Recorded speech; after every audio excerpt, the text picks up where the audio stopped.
Donc maintenant qu'on a vu les généralités, on va voir la pratique. Et la pratique, on va la voir avec le signe, le thème de Mona, qui est un personnage fictif, mais qu'on connaît bien. Et on va regarder ce qui se passe pour Mona à l'aune du workbook que je vous ai préparé pour le 25 mars et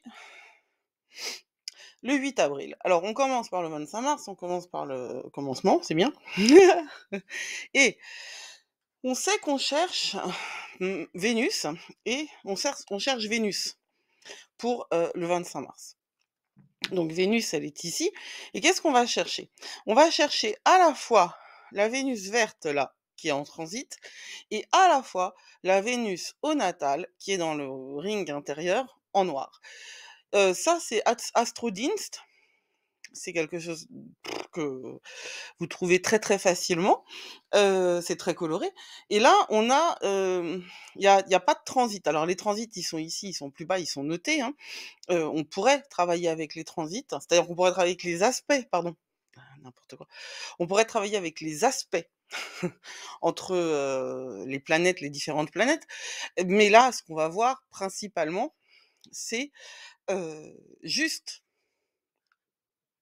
le transit et les maisons et les signes qui vont être impactés. Si vous avez besoin d'éclairage sur la manière dont ça se passe pour vous, il n'y a pas de souci. Vous pouvez me poser des questions et on peut regarder ça ensemble. Donc, on va commencer par le plus simple. Où est Vénus en transit? Eh ben, Vénus, elle est en poisson. D'ailleurs, Mars est en poisson aussi, hein, vous le savez, Saturne est en poisson et Neptune est en poisson. On a la team Soleil, là, hein, si vous vous souvenez de la vidéo sur l'énergie de cette pleine lune, on a la team Soleil de part et d'autre. Alors, Vénus, pardon. Vénus, elle est en poisson et elle impacte la maison 4. La Vénus en transit impacte la maison 4. Elle va être en conjonction, et ça on le voit direct, avec Saturne, que Mona a rétrograde au natal et en poisson. Et donc, Mona ne va pas tarder à avoir son retour de Saturne. Alors, Vénus en conjonction avec le Saturne natal, c'est quelque chose qui va de toute façon euh, lui parler, hein, donc ça c'est quelque chose qu'il faut noter. Mais si vous n'avez pas cet aspect-là, c'est pas grave. Ce que vous faites, c'est que vous prenez le workbook et vous surlignez ou vous notez, enfin d'une manière ou d'une autre, que pour le transit, c'est la maison 4. Et vous allez voir, qu'est-ce qui est dit pour la maison 4 de Vénus dans la maison 4. Il est dit que c'est une harmonie domestique, amour du foyer, orienté vers la famille, apprécie l'esthétique domestique, la sécurité émotionnelle et un sens aigu de la tradition. Ça, c'est pour le transit.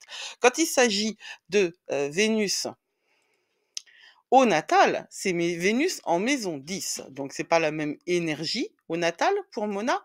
Elle aura une appréciation culturelle plus philosophique qui aimera les voyages, les longues distances, la romance, les relations ouvertes, la recherche de la vérité. Donc il y a une opposition entre ce que Mona est au natal dans sa gestion des relations avec ce qu'elle va vivre. D'autant qu'il y a une conjonction avec Saturne. Donc vous voyez un petit peu ce dont il est question. D'autant que la Vénus natale de Mona, elle est en Vierge. Alors, Vénus en Vierge, c'est une Vénus qui est de tête.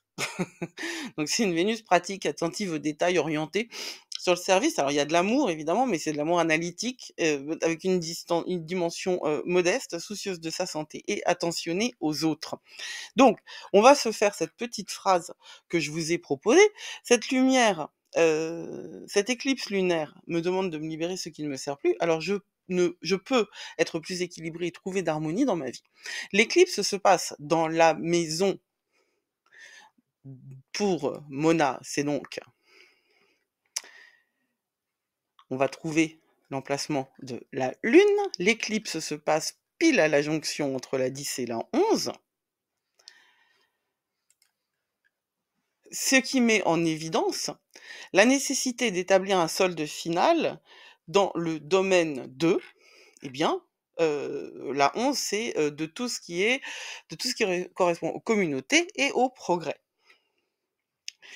Dans mon thème, Vénus est sous le signe de la Vierge, donc ma Vénus aime, l'ordre et le soin et la santé. Une force de ma Vénus est qu'elle est attentive aux détails et quelque chose qui défie ma Vénus, c'est tout ce qui est, hem alors, on va pas dire large et philosophique parce qu'elle est en maison 10, mais on va dire tout ce qui est sauvage, hein, tout ce qui est, non organisé, par exemple. Et Vénus passe dans ma maison 4, ce qui signifie que ça met en valeur les thèmes de la domesticité, de la vie de famille et que, tout ce qui concerne, la mère pourrait apparaître pendant cette éclipse. Une façon dont mon placement sur Vénus pourrait m'aider à rencontrer l'invitation de cette éclipse lunaire et que justement je dois, travailler, Mona doit travailler avec la notion de, limite et de structure que, signifie la famille et a fortiori la famille maternelle. Un défi potentiel que je pourrais trouver est justement la rencontre avec des blessures d'enfance liées à la mère, mais j'aborderai ces défis, d'ici, hem, la fin de l'année avec, structure et avec, un travail et une connaissance de moi. Vous voyez un petit peu le jeu? C'est d'utiliser, les énergies de chaque, signe pour et de chaque placement, pour pouvoir en sortir, une phrase qui va vous, aider. Alors, on va faire la même chose avec, Mars pour le 8 avril. Donc on regarde les transits du 8 avril. Où est Mars? Eh bien Mars est dans la maison 4. Donc cette fois, c'est Mars qui se rapproche de Saturne. La conjonction Mars-Saturne, elle existe là, hein. C'est pour ça que cette date-là, elle est vraiment très importante. Et donc notre chère Mona, elle va se retrouver balancée maintenant, sur les questions maternelles, elle va se retrouver avec Mars, hein. Et son Mars natal, il est, en Scorpion et en maison 12. Alors cette chère Mona, elle va en vivre plein des trucs pendant cette période-là. Donc Mars est en Poisson en ce moment, hein. Donc Mars en Poisson, on sait que, ça agit à partir d'un lieu d'intuition et de compassion, c'est guidé par l'imagination, c'est plus passif, c'est plus artistique que ce qu'on vit. Mais Mars au natal, chez elle, c'est Scorpion. Alors là, c'est intense, puissant, déterminé, secret, transformateur, contrôle, une forte volonté, un esprit stratégique et encore une détermination implacable. Oui, je l'ai mis 2 fois parce que c'est très, très important pour, le Scorpion. Et donc ce Mars, il est il impacte sa maison 4, on a déjà vu ce que ça pouvait établir et Mars impacte aussi la maison 12 parce que, le transit, c'est Mars en maison 12. Alors cette éclipse solaire, on reprend le texte à trous, me demande de prendre des initiatives, d'avoir confiance en mes rêves et d'être l'auteur de ma propre histoire. L'éclipse se produit dans ah oui, ça bien sûr, j'ai pas regardé, le soleil. Il est ici. Donc ce sera la maison 5 parce que c'est la lune qui va la rattraper. Ce sera la maison 5, de pour Mona. Alors, la maison 5 pour, le sujet, eh bien, c'est, la maison du, jeu, c'est la maison du lion, donc c'est la maison de l'enfance, des animaux, du jeu, de la création artistique, de tout ce qui est expression de soi. Et c'est une maison qui est complètement complémentaire, hein, de la maison 1, celle du Bélier. Donc, c'est dans la maison, 5, nourrissant la nécessité d'agir pour plus de créativité et de fun. Dans mon thème, Mars est sous le signe du Scorpion. Mon Mars aime le secret, l'intensité et la détermination.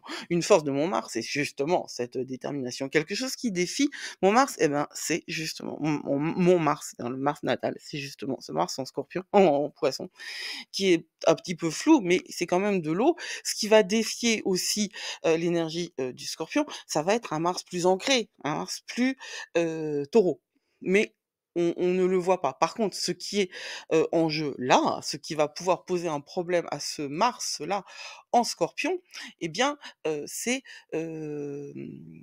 les placements, en terre. Comme ce Mars-là, il est opposé directement à Mercure qui est en Bélier, c'est pas du tout en terre, hein, mais il est opposé à Mercure et il y a, cette conjonction, terrible du Soleil avec, Chiron et le nœud nord qui peuvent justement déstabiliser, la force du Mars d'eau, en Scorpion.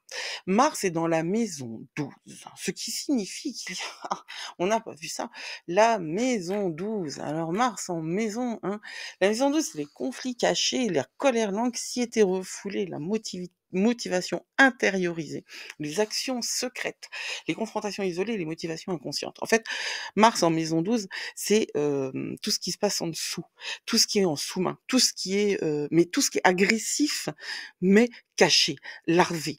En fait, c'est tout ce qui va c'est comme une espèce d'abcès, Mars en maison 12. Alors ça peut exploser et donc il va falloir le gérer, pour Mona, hein. Mars est dans la maison 12, ce qui signifie que les thèmes de, ce qui est caché et de ce qui est, de l'ordre aussi de la chronicité de quelque chose, de l'agression, pourrait apparaître pendant cette éclipse. Une manière dont mon placement sur Mars pourrait m'aider à répondre à l'invitation de cette éclipse solaire est, justement d'aller utiliser l'intensité du Scorpion qui est propre à Mona. Elle pourrait utiliser la détermination du Scorpion à faire la vérité aussi, parce que le Scorpion, c'est le signe des détectives. Donc à utiliser la force du Scorpion pour faire la vérité, pour mettre de la lumière sur le défi potentiel que Mona pourrait rencontrer, qui serait justement des choses qui sont cachées, qui sont, non dites, qui sont implicites, qui sont subconscientes.